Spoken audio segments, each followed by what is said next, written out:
So you've probably come to this video because either you're not sure if you should just get your basic gimbal, whether it's a Ronin SC, anything else, or if you should spend an extra $100 to get a nice little follow focus system. So I'm going to share my experiences in the setting up and tearing down of this follow focus, because there's a lot of cables, there's a lot of stuff going on over here. So how to set this up, tear it down quickly and get it right. Then we're going to go into a couple of tips and tricks on using the follow focus. So I've got a nice little lens here that has the manual focus ring, and this is obviously a zoom lens, so perfect for this. And then also cable management. How do you deal with all these stupid cables lying around everywhere? And then finally, how do you shoot on manual focus without having to use a follow focus system? How do you get that done? We'll go through that in a bit.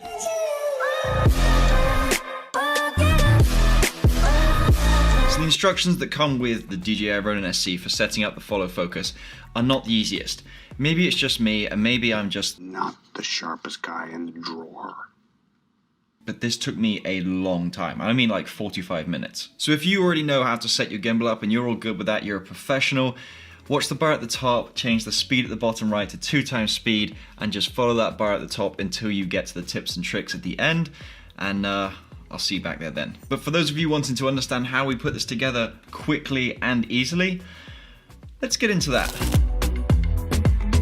So we're going to start by putting the focus wheel on the left side of the gimbal as you look at it, with just 2 screws to screw that in. Then slide the rod into the rod mount and screw that down into place. Then we're going to take the rod with the rod mount and we're going to stick that to the front of the riser plate. The rod is going to go underneath the battery side, so make sure you stick with that.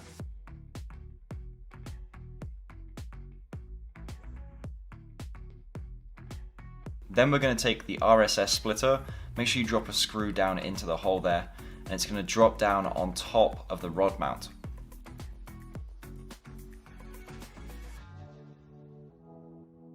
The cables are going to be to the left hand side, or in this video you can see it's on the right hand side.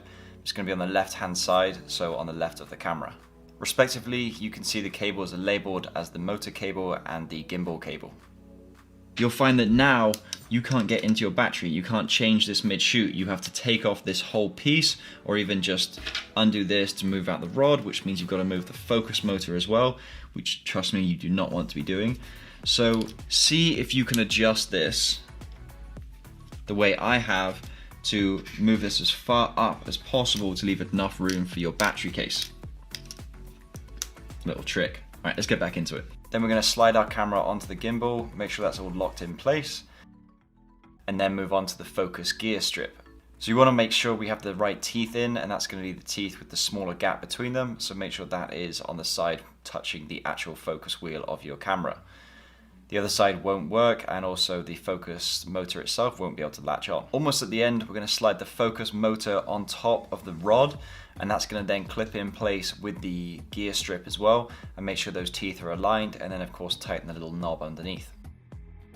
Now it's just time to put all your cables together. So you've got 2 cables, one that goes into the focus motor at the front, one that clips into the gimbal, and then you have your additional cable, which is going to be USB-C into the side of the RSS splitter, and then the USB-C or micro USB, depending on the one you have, it's just going to slip into the side of the camera. So now you've got that all together, you've got something that looks just like this. All my mechanisms are locked in place. The final step is for you to actually stabilize this properly. Now, if you're not sure how to properly stabilize, I mean like really stabilize your camera, check out the link in the top corner here. We'll go through it, the super easy process to get the best out of your gimbal. So now that we're all done with this, how about we talk about the focus rack? How do you do that on this gimbal? So you may be asking, what even is the rack focus? Now, incredible filmmakers like Spielberg, Tarantino, Scorsese made this incredible. Now, essentially, with a few examples here, it's about taking the attention from one shot, or one part of the shot, to another part of the shot without any other movement aside from adjusting the focus ring here. Now, you can pull this off with a bit of movement, moving the gimbal around, but essentially, you're just using your little focus wheel here to bring the focus from one side of the shot to the other. So in these shots here, essentially, I just lined up my focus to be at the front or the back of the shot. And then as I moved in a different direction, I just pulled that focus to reach the distance or the focal length of the subject that I wanted to change that to. So as you're pulling backwards, you're twisting your ring. It's an incredible effect, and when you're able to master it, it's so powerful because if you're not looking for it, you have no idea what's just happened. You just know that your focus has shifted from one side of the shot to the other. Damn, it's amazing. Let's change up the scenery. What about the Dolly Zoom? So this is that kind of vertigo effect where it looks like you're moving into the shot and the background's opening up. A lot of people use this with drones, and the DJI Mavic Pro 2, or the Zoom, how do I not know this? I'm like a huge DJI advocate. The DJI Mavic Pro 2 Zoom. There we go, got it. Now we're back on track. So what you would do in this shot is as you would fly forward, you would have your zoom all the way zoomed in as far as it would go. So that as you're flying forward, you zoom out. So you've got this movement of physically moving forward and then the zoom moving out, opening up the background. And it gives an incredible dramatic effect. So how do you do this with this? Take your gear strip, move that back onto your zoom ring. I'm now going to move it to this side as well because I can see. And you're just going to loosen up your motor at the bottom here. And you're just going to bring this back to then match in line with where you've moved your gear strip to. So in these examples here, I'm going to pre-zoom my lens. I'm going to zoom all the way in. And then I'm going to take a few steps in toward the subject and zoom out. Now this shot needs to be incredibly fluid and you can't have any jittery zooming in. So my suggestion to you is, rather than holding the focus ring like this where you only have a certain range of motion, put your finger on this and roll all the way so it starts to roll all the way up your finger. That way you're going to get the max amount of movement while having a completely fluid zoom. Now it's time for you to take this bad boy out and try these out. You can do this anywhere. You can do this with a person. You can do this with an item on a desk. Just make sure that there's a visible background or you can see some kind of movement in the background like mountains or even a tree or some other bigger object or something to dramatize that effect. Tip number 3 is cable management. I feel like this whole time I've just been swinging this side to side, but you're following, right? So one of the problems here is the fact that this cable that connects from the adapter to the actual gimbal itself is in the way here because of the distance. There's just not enough distance and the cable's too long. And you know, you've got potentially an issue up here. You've got this cable as well. It's got bloody cables everywhere. And maybe even this one across the front, depending on the size of your camera. So my suggestion to you is you buy some of these little Velcro tabs.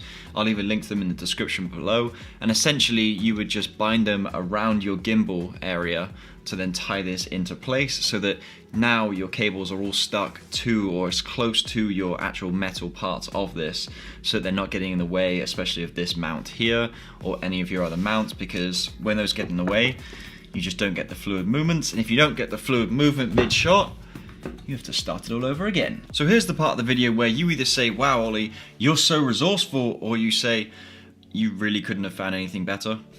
All right, so let's put this on the floor. And magically, as if I've kept this on my lap the whole time, we're going to grab 3 things here. And I'm going to show you the understanding of how you can maintain manual focus with the gimbal while moving. So you've got your camera here, and you've got your IKEA coat hanger, person, subject here, right? Now, this is going to represent your distance, your focal distance, all right? So let's say this leads straight from your camera and this is a distance of 5 meters for argument's sake. So your camera is set to a focal distance of 5 meters, which means that anything within that 5 meter range, depending on your aperture or your f-stop, how wide your lens is, your subject is going to be in focus. So here's the thing, if this subject is going to be moving, this subject does too.